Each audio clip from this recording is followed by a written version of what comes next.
Hoi, ik ben Tom Lassing, Beursbox.nl. Ik ga het hebben over de oorlog in Oekraïne. In Saoedi-Arabië zijn gisteren vredesbesprekingen geweest tussen Oekraïne en de Verenigde Staten. En er is een akkoord bereikt. En dat akkoord is een 30 dagen wapenstilstand. En wat is er dan uiteindelijk beloofd? Nou, een van de beloftes vanuit Amerika is dat de Verenigde Staten de hulp aan Oekraïne per direct weer terugbrengt. Dus er wordt weer informatie gedeeld en er zouden weer wapens en munitie geleverd gaan worden. Nou, dat is maar de vraag of dat daadwerkelijk gaat gebeuren, maar dat is met dit hele bestand is het wel meer dat het maar de vraag is. Vandaag gaan de Verenigde Staten en Rusland in gesprek. En dan moet ook Rusland akkoord gaan met diezelfde voorwaarden.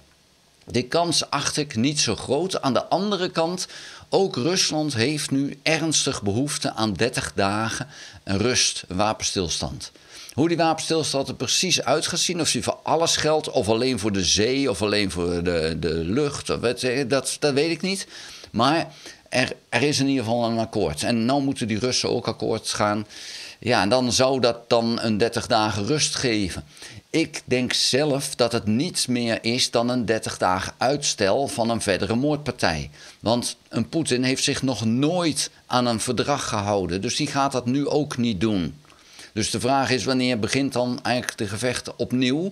Maar ook, ja, wat gaan ze doen in die 30 dagen om zichzelf, de Russen, maar ook de Oekraïners, zo goed mogelijk positioneren?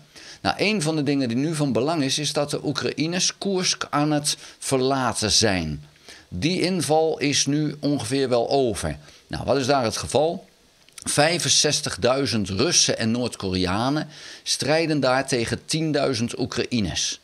En nou kan je zeggen, ja, het is dus een mislukking, die hele koerscampagne, want het was eigenlijk bedoeld als een onderhandelingspositie. En net voordat je gaat onderhandelen, verlaat je het daar. Ja, dat deel is inderdaad mislukt.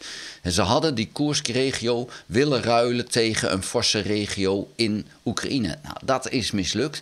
Aan de andere kant, er zijn daar 65.000 soldaten gebonden aan die regio, terwijl het maar 10.000 Oekraïense soldaten eigenlijk bond aan die regio. In Oost-Oekraïne is Oekraïne nu in het offensief aan het gaan. Bij Pokrovsk, en die stad had al begin van de winter genomen moeten worden door de Russen.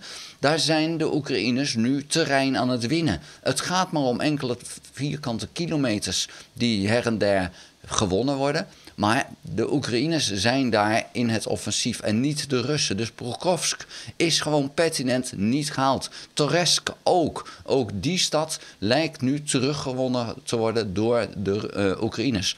En ja, dat is dan een positief ding. In die 30 dagen wapenstilstand, stel dat Rusland daar akkoord mee gaat, ja, dan kan je er verwachten dat Rusland dat front daar natuurlijk enorm gaat versterken. En ja, dat is niet het gunstigste voor Oekraïne. Aan de andere kant, bij Koersk gaat Oekraïne daar de grens versterken, zodat de Russen niet door kunnen zetten. Dus beide partijen hebben redenen om nu die wapenstilstand te willen.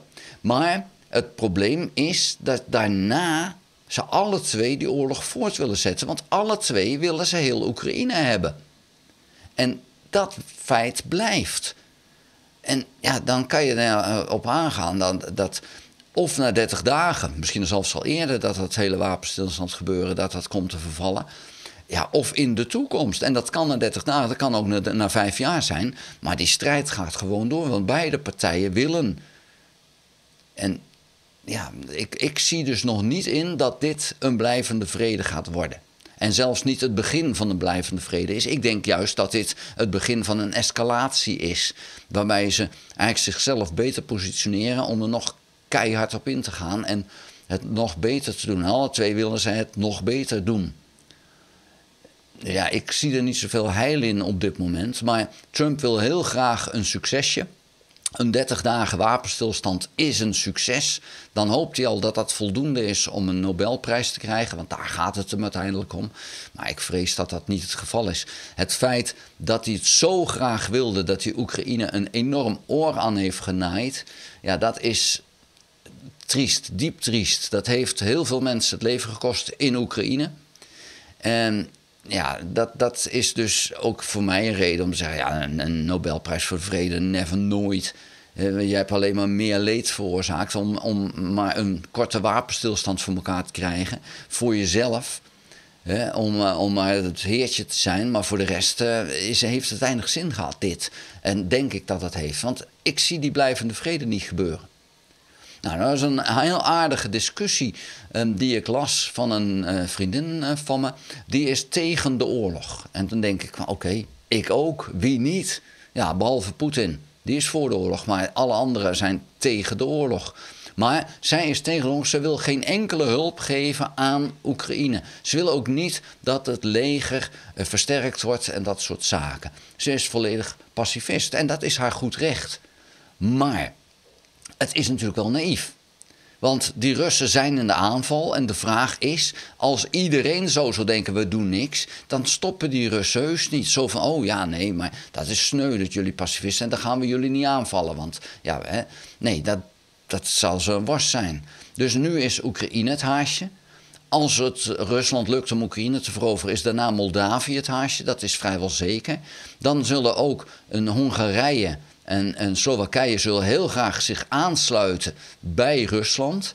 Dan kan je ervan op aan dat zowel Finland als de Baltische Staten, dat die ook een probleem hebben met Rusland. Dan vervolgens Roemenië, Bulgarije, die kant die zal dan een probleem hebben met Rusland. En dan is de vraag, durven ze het ook aan om Polen en Duitsland aan te vallen? Want uiteindelijk, ja, Rusland wil heel die laagvlakte, Europese laagvlakte in haar bezit hebben, omdat dat militair gezien een heel zwak punt is. Je kan, als je in Berlijn bent, kan je in één keer doorrijden naar Moskou. Daar ligt niks tussen. En vandaar dat die Russen heel graag tot aan de rivier die tussen Oost-Duitsland en West-Duitsland lag, graag hun leger willen hebben. Want dan heb je in ieder geval een rivier van formaat die ertussen ligt. Deze video wordt gesponsord door Maarten Verheijen van Beurs.com. Maarten Verheijen publiceert al 25 jaar de meest gelezen wekelijkse nieuwsbrief voor beleggers in de lage landen. Zijn eigenzinnige analyses worden gelezen door maar liefst 64.000 beleggers. En deze beleggers werden een hele lange tijd geleden al een jaar op voorhand geïnformeerd over de naderende kredietcrisis. Ze kregen in 2013 het advies om bitcoin te kopen en toen deed bitcoin nog maar $100. Ze verdienden 831% aan een belegging in rhodium. Dus als jij die wekelijkse nieuwsbrief ook graag wil ontvangen, ga dan naar beurs.com en schrijf gratis in. Samen met die nieuwsbrief ontvang je ook gratis het e-book Eindspel van ons financiële systeem, het e-book De Slag om de Petrodollar en het pas verschenen rapport De beste belegging die je nu kan doen. En dat willen ze dus in het zuiden van Europa ook. Daar liggen wat bergruggen die dan ook als een barrière kunnen gelden. Want hoe ver we ook zijn met de oorlog, het is nog steeds zo dat een rivier, een bergrug, is een verdediging die hulp kan bieden. Dat zie je nu bij de Dnieper. Die rivier is heel duidelijk een obstakel van formaat. En zelfs legers die nu, ja, die hebben er last van. De Tweede Wereldoorlog ook. Hè. De Rijn was natuurlijk een enorm probleem. Daar moest je maar overheen zien te komen. Nou, dat is toen uiteindelijk gelukt omdat ze een brug wisten te veroveren. En vervolgens dan voldoende soldaten aan de andere kant hadden. En voldoende ruimte daar hadden om te kunnen bevoorraden met noodbruggen toen die ene brug verloren ging. Nou, je moet dus echt een bruggenhoofd hebben, dan pas kan je verder. Pacifisme, fantastisch, maar naïviteit is natuurlijk dom. Wanneer ga je dan zeggen, ja, maar nu ben ik geen pacifist meer? Ja, waarschijnlijk als het te laat is, dan zal het in je achtertuin staan. Ja, dan is het te laat. Dan heb je, van ik mag niet leven zoals ik wil leven. Oh, dan moeten we er tegen in opstand komen. Dan had je iets eerder moeten zijn. Dus ik vind het feit dat je tegen oorlog bent fantastisch.